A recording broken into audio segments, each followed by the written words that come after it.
হঠাৎ করে এটা হয়ে গেছে কয়েক সেকেন্ডের মধ্যে আমরা ফিক্স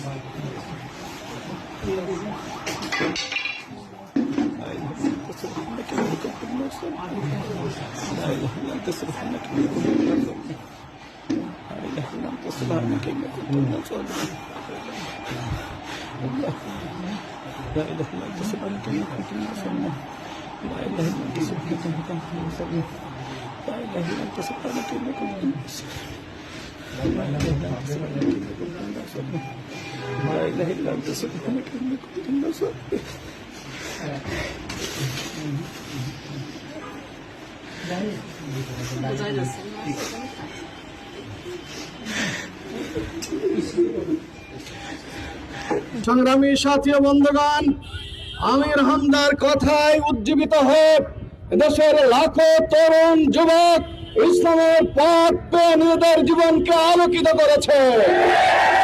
সেই আমির হামদা এতদিন এদেশের মানুষের শ্রদ্ধার পাত্র ছিল, অত্যন্ত প্রিয় পাত্র ছিল। তার ওয়াজ মাহফিল নেওয়ার জন্য বছরের পরে বছর লাইনে ডেট পাওয়ার চেষ্টা করতো, ঠিক না বেঠে? সংগ্রামী ভাইরা, কিন্তু দুর্ভাগ্যজনক জাতির বাংলাদেশ জামাত ইসলামী যখন আমির হামদাকে কুষ্টিয়া সদর আসনে এমপি প্রার্থী ঘোষণা করল, সেই দিন থেকে এই চিত্র পরিবর্তন হয়ে গেল।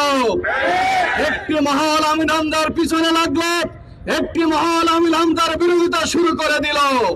যেই মহল আমির হামদার কথা শুনে তৃপ্তিবোধ করত, আনন্দিত হতো, বাহবা দিত, তার মাহফিল নেওয়ার জন্য মাসের পর মাস অপেক্ষা করত, সেই লোকগুলোই আমির হামদার বিরোধিতা শুরু করে দিল। সংগ্রামী সাথী ও বন্ধুগণের কারণ কি আমাদের কাছে পরিষ্কার।